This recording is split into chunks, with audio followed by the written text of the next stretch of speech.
সামান্য মুড়ি দিয়েই বাড়িতেই যে এত সুন্দর ল্যাংচা বানানো যায় তোমরা একবার বাড়িতে না বানিয়ে দেখলে বিশ্বাসই করবে না। আর ল্যাংচাগুলো দেখো বন্ধুরা কতটা সুন্দর হয়েছে, একদম নরম তুলতুলে, দেখে কেউ বলবে না যে এটা বাড়িতে বানানো, দেখে মনে হবে এটা দোকান থেকে কিনে নিয়ে আসা। আর কতটা পারফেক্ট হয়েছে দেখো। তোমরা অবশ্যই বাড়িতে ঠিক এইভাবে একবার ল্যাংচাটা বানিয়ে দেখো, একদম এত সুন্দর হবে যে দোকান থেকে ল্যাংচা খাওয়া বন্ধুরা ভুলে যাবে। দেখাবো মিষ্টিটা কতটা সুন্দর ভেতরটা হয়েছে। এই দেখো বন্ধুরা, একটু চামচ লাগাতেই মিষ্টিটা কত সুন্দর কেটে গেল। আর ভেতরটা দেখো বন্ধুরা একদম রসে ভরা, কতটা সুন্দর আর নরম তুলতুলে হয়েছে। এইরকমভাবে মিষ্টি বাড়িতে বানিয়ে খেলে দোকান থেকে কিন্তু খাওয়ার কোনোই প্রয়োজন হবে না। নমস্কার বন্ধুরা, মৌমিতা ইয়াম্মি কিচেন অ্যান্ড ব্লগে তোমাদের অনেক স্বাগত জানিয়ে চলে আসলাম আজকে আবার একটা নতুন রেসিপি নিয়ে। আর রেসিপির শুরুতে এখানে দেখতে পাচ্ছ আমার হাতের মধ্যে এখানে মুড়ি নিয়ে নিয়েছি এক বাটি। এই মুড়িটা দিয়ে আজকে আমি বানাবো শক্তিগড়ের ল্যাংচা। আর ল্যাংচা তো শক্তিগড়ের ল্যাংচাটা তো খুবই বিখ্যাত, সেই রকমই আজকে আমি ল্যাংচা বানিয়ে দেখাবো। আর ল্যাংচা তো আমরা সচরাচর মিষ্টির দোকানেই পেয়ে যাই। সেই মিষ্টির দোকানেও যে ল্যাংচাগুলো বানানো থাকে সেই সব ল্যাংচাও কিন্তু অনেক সময় সুজি দিয়েও বানানো থাকে। সেই জন্য আজকে আমি ভাবলাম যে তাহলে মুড়ি দিয়েই ল্যাংচা বানিয়ে দেখি কেমন হবে। তো সেই জন্য আমি এখানে একটা বাটিতে এক বাটি মুড়ি নিয়ে চলে এসেছি। এই মুড়ির ল্যাংচা বানাবো, তোমরা প্রথম থেকে শেষ পর্যন্ত দেখতে থাকো। আশা করি আজকের রেসিপি তোমাদের খুব ভালো লাগবে। ভালো লাগলে একটা লাইক করে চ্যানেলটা সাবস্ক্রাইব করে আমার পাশে থাকবে। তো বন্ধুরা, সবার প্রথমে এখানে আমি মুড়িগুলো গুঁড়িয়ে নেব। আমি এখানে মিক্সিতে মুড়িটা গুঁড়িয়ে নেব, তোমরা চাইলে শিলনোড়াতেও গুঁড়িয়ে নিতে পারো, বা কোনো রকম নরম হয়ে যাওয়া মুড়ি সেই মুড়িগুলো দিয়েও এই ল্যাংচা বানানো যায়। আজকে আমি নিয়েছি কোনো রকম সেতানো মুড়ি না, মানে নরম মুড়ি না, একদম টাটকা খোলা মুড়ি, যেটা কোনো একটুকু নরম নেই। এই মুড়িটা মিক্সিতে গুঁড়ো করে নিয়ে এসে একবারে দেখাচ্ছি কতটা গুঁড়ো হয়েছে ঠিক এক বাটি মুড়ি থেকে। এখানে মুড়িগুলোকে গুঁড়ো করে নিয়ে চলে এসেছি। আর মুড়িটা দেখো কত মিহিভাবে গুঁড়ো হয়েছে, ঠিক এইরকমভাবে মিহি করে গুঁড়ো করে নিতে হবে।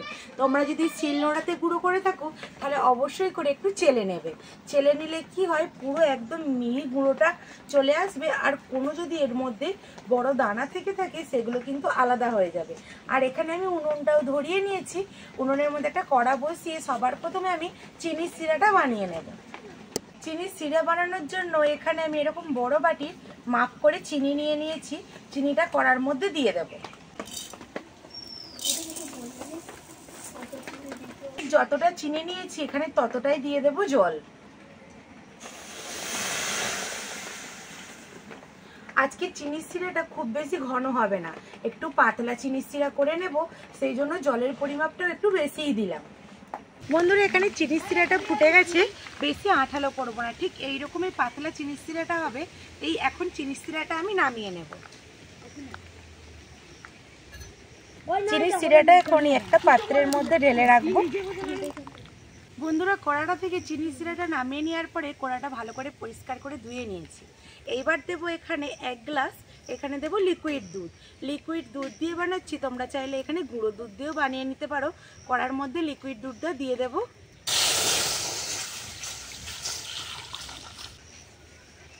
দুধটা আমি আগে থেকেই খুব ভালো করে ঘন করে জাল করে রেখেছিলাম। এবার একটু দুধটা গরম হয়ে গেলে গুঁড়ো করে রাখা মুড়িটা দিয়ে দেবো। বন্ধুরা, এখানে দুধটাও দেখো খুব ভালোভাবে ফুটে গেছে। এইবার এখানে আমি দিয়ে দেব এক চামচ ঘি। এখানে দুধের মধ্যে এক চামচ ঘি দিয়ে দিচ্ছি। আর ঘিটা দিলে মিষ্টির স্বাদটা কিন্তু খুব ভালো আসে, সেই জন্য ঘিটা দিয়ে দিলাম। এইবারে এখানে গুঁড়ো করে রাখা যে আমি মুড়িটা রেখেছিলাম, মুড়িটা অল্প অল্প করে দেব আর এইভাবে মেশাতে থাকবো।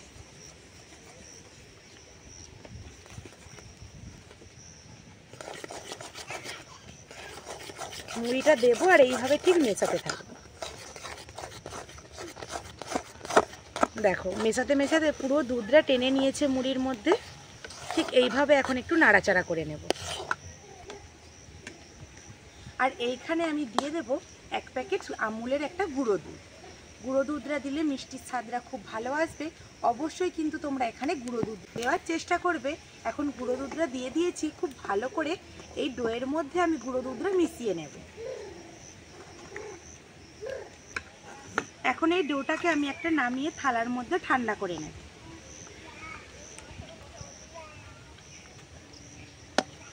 এই ডোটার মধ্যে এখন আমি দিয়ে দেবো অল্প একটু লবণ। লবণটা দিলে মিষ্টির স্বাদটা একটু ভালো আসে, সেই জন্য অল্প একটু লবণ দিয়ে দেবো। আর এখানে দেবো একদম 1 চিমটের মতো একটু বেকিং সোডা। বেশি কিন্তু সোডা দেওয়া যাবে না, অল্প একটু সোডা দিলেই হয়ে যাবে। আর নিয়েছি এখানে একটা ডিম, এই ডিমটাকে ফাটিয়ে দিয়ে দেবো। এবার এই সব কিছুকে আমি একটু মাখিয়ে নেবো। আর এখানে কিন্তু একদম ঠান্ডা করে নিলে হবে না, একটু গরম অবস্থাতেই মাখিয়ে নিতে হবে।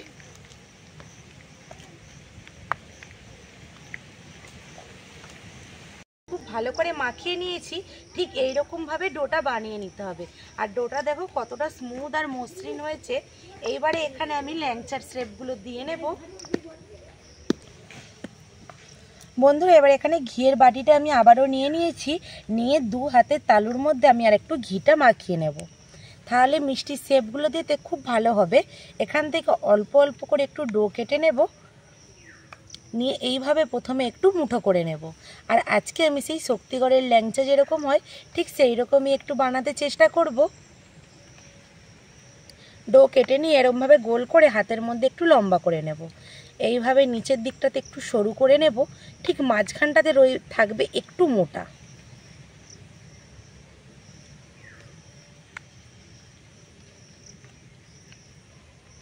দেখো বন্ধুরা ঠিক এই রকম করে আমি শেপগুলো দিয়ে নেব। ঠিক পটলের মতো দেখতে লাগছে শেপটা, এরকম পটলের মতো করেই আমি এই ল্যাংচার শেপগুলো দিয়ে নেব। আবারও এখান থেকে একটু ডো কেটে নিয়েছি, হাতের মধ্যে ঠিক এই রকম গোল করে নেব, দিয়ে আবারও হাতের তালুর মধ্যে বসিয়ে এই রকম একটু লম্বা করে নেব। তারপরে এই সাইডটাকে ধরে এইভাবে একটু সরু করে নেব, মাঝখানটাতে কিন্তু এরকম মোটা থাকবে। ঠিক পটলের মতো শেপটা আবারও দিয়ে নেব।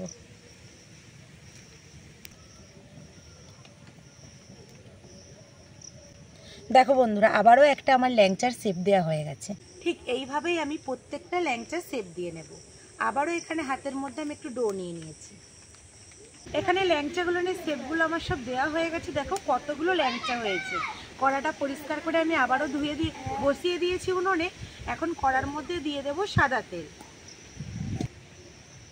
কড়ার মধ্যে সাদা তেল দিয়ে দেব মিষ্টিগুলোকে ভেজে নেওয়ার জন্য। বন্ধুরা তেলটা হালকা গরম হয়ে গেছে, এবার ল্যাংচাগুলো ভেজে নেব। এই হালকা তেল গরমের মধ্যে ল্যাংচাগুলো ভাজার জন্য ছেড়ে দেব। দেখো ঠিক এইরকমভাবে তেলটা গরম থাকতে হবে, খুব বেশি গরম হলে কিন্তু হবে না। এরকম হালকা থাকা অবস্থাতেই ল্যাংচাগুলোকে ছেড়ে দিয়ে বন্ধুরা দেখো ঠিক এইভাবে উল্টে দিয়েছি, নিচেরটা কত সুন্দর কালার এসেছে। আমি আজকের এই ল্যাংচাটা একটু কালচে কালচে করে বানাবো, যেমন ঠিক শক্তিগড়ের ল্যাংচার কালার হয় সেইভাবেই বানিয়ে নেব। বন্ধুরা দেখো এখানে ল্যাংচাগুলো ঠিক এরকম একটু কালচে কালচে করে ভেজে নিয়েছি বলে দেখতে কতটা সুন্দর লাগছে। ঠিক এইরকমভাবে ভেজে নেব। এইগুলো ভাজা হয়ে গেছে ল্যাংচাগুলো, এখন আমি তুলে নেব।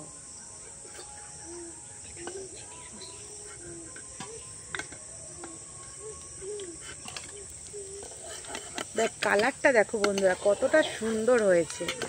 আর এখানে এই যে ল্যাংচাগুলো আমি একটা প্লেটের মধ্যে তুলে নিয়েছি। আর এখানে যে চিনির সিরাটা রয়েছে একদম চিনির সিরার মধ্যে দিয়ে দেব। চিনির সিরার মধ্যে দেওয়ার পরে কতটা সুন্দর ভেসে উঠেছে, আর দেখো কতটা সুন্দর দেখতে লাগছে। ওগুলো চিনির সিরার মধ্যে দিয়ে দিয়েছি। এবার বাকি ল্যাংচাগুলো ঠিক এইভাবে কালচে কালচে করে একটু ভেজে নেব।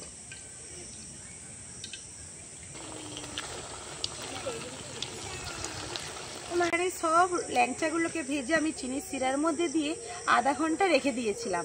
আর এখন কতটা সুন্দর ফুলে গেছে, আর রসটাও কত সুন্দর ঢুকেছে। দেখো মিষ্টিগুলো ফুলে কতটা ঢোল হয়েছে। সামান্য মুড়ি দিয়েই বাড়িতেই যে এত সুন্দর ল্যাংচা বানানো যায়, তোমরা একবার বাড়িতে না বানিয়ে দেখলে বিশ্বাসই করবে না।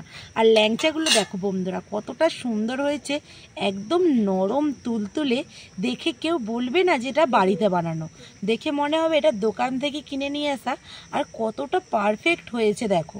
তোমরা অবশ্যই বাড়িতে ঠিক এইভাবে একবার ল্যাংচাটা বানিয়ে দেখো, একদম এত সুন্দর হবে যে দোকান থেকে ল্যাংচা খাওয়া বন্ধুরা ভুলে যাবে।